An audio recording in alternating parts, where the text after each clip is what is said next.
اهلا بيكم في قناة ناصر تي في. النهاردة هنتكلم عن حرب الكونغو.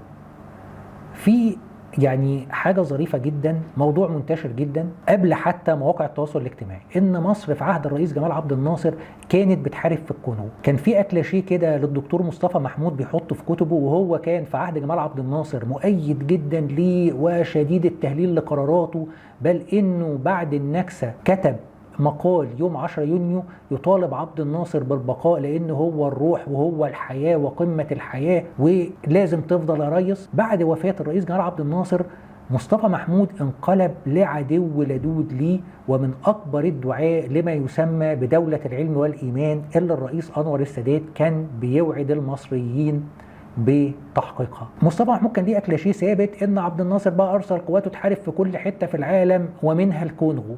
طيب هل فعلا عبد الناصر كان بيحارب في الكونغو؟ ايه هي قصة الكونغو؟ قصة الكونغو ان سنة 1960 كان في أزمة مشتعلة هناك بين رئيس الوزراء الزعيم الوطني باتريس لومومبا وبين رئيس الجمهورية الكونغولي الرئيس كازا فابو. مصر كانت تؤيد لومومبا، راجل وطني بيحارب لصالح بلاده ضد الاحتلال والسيطرة البلجيكية على ثروات الكونغو. طيب هل مصر أرسلت جيش إلى الكونغو للحرب هناك؟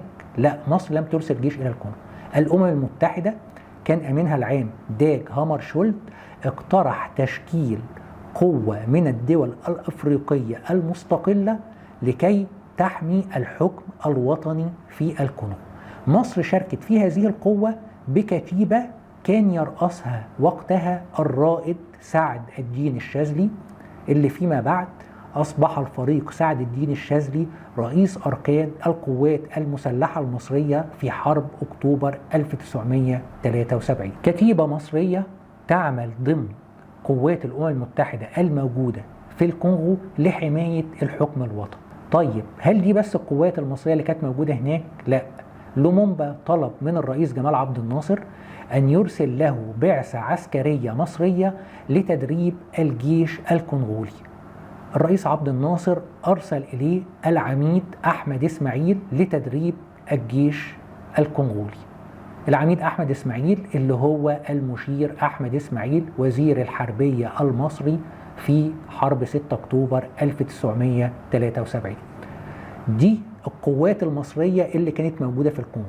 مصر لم تشارك في حرب الكونغو، مصر لم تشارك في الصراعات العسكرية المسلحة التي دارت في الكونغو. مصر كانت بعت كتيبة للعمل ضمن إطار الأمم المتحدة والعميد أحمد إسماعيل لتدريب الجيش الكونغولي. العميد أحمد إسماعيل لما راح الكونغو وجد أن الجيش الكونغولي الذي كان يرأسه الجنرال موبوتو سيسي سيكو جيش ضعيف جدا ومحتاج شغل كتير جدا. وهناك حصلت مشادة بينه وبين الرائد سعد الدين الشاذلي. أحمد إسماعيل كانت رتبته عميد، طلب من سعد الدين الشاذلي اللي رتبته رائد إنه ينفذ أوامره. سعد الدين الشاذلي احتج وقال له أنا هنا بشتغل تبع الأمم المتحدة مش تبع القوات المصرية المسلحة. حصل بينهم مشادة قوية، فشل السفير المصري في الكونغو وقتها مراد غالب في حلها، فتم استدعاء شمس بدران اللي كان وقتها مدير مكتب المشير عبد الحكيم عامر لحل هذا الخلاف. تطورت الأحداث في الكونغو. لومومبا مصر عرضت عليه ان هي تقوم بتهريبه عندما اشتد حصار القوات التابعة لموبوتو وكازا فابو حوله. رفض أن يترك بلده، ولكن طلب من الرئيس جمال عبد الناصر أن يقوم بتهريب عائلته إلى مصر. بفضل خطة وضعها العميد أحمد إسماعيل بالتنسيق مع السفير المصري في الكونغو مراد غالب، بالفعل تم تهريب عائلة لومومبا إلى القاهرة وعاشوا في مصر. بعد تهريب عائلة لومومبا إلى القاهرة، القوات الموالية للرئيس كازا فابو وللجنرال موبوتو حصرت السفارة المصرية وبدأوا يتحرشوا بالعاملين فيها وهاجموا السفارة واقتحموها بحثا عن أسرة لومومبا، ولم يجدوا أحد هناك. كانت خلاص الأسرة طارت إلى القاهرة. تم القبض على لومومبا وتم قتله، وفي نفس الوقت تم قطع العلاقات بين الكونغو وبين مصر.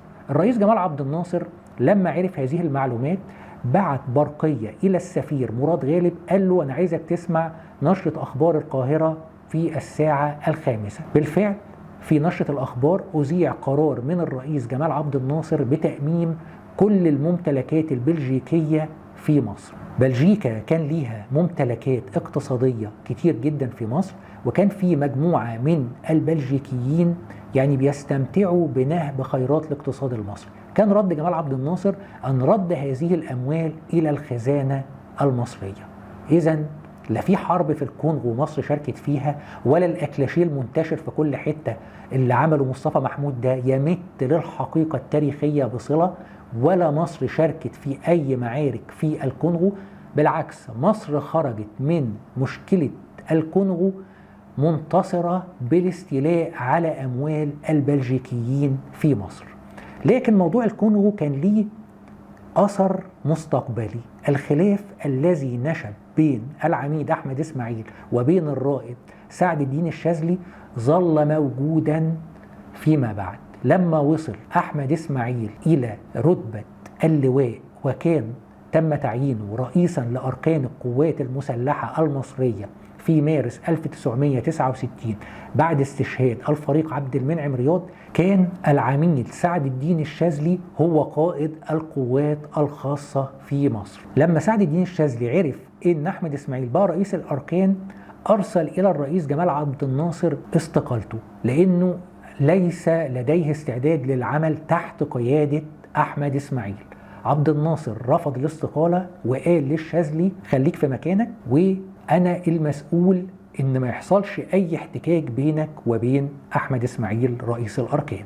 المعلومة دي مذكورة فين؟ المعلومة دي مذكورة في كتاب حرب أكتوبر للفريق سعد الدين الشاذلي. مرت الأيام وأحمد إسماعيل جاء وزيرا للحربية في مصر في أكتوبر عام 1972، وكان سعد الدين الشاذلي هو رئيس الأركان منذ مايو 1971. أيضا سعد الدين الشاذلي احتج على ذلك وراح للرئيس السادات بلغه إن في تاريخ سابق بينه وبين أحمد إسماعيل اللي بقى الفريق أول أحمد إسماعيل، وإن هو صعب يتعاون معاه. الرئيس السادات قال للشاذلي إن هو كفيل بعدم حدوث احتكاك بينه وبين أحمد إسماعيل. رغم تعهد الرئيس السادات للفريق سعد الدين الشاذلي إن هو كفيل بمنع أي احتكاك بينه وبين الفريق أول أحمد إسماعيل، إلا إن الخلاف السابق بين الرجلين كان له أثر على سير الحرب في أكتوبر عام 1973،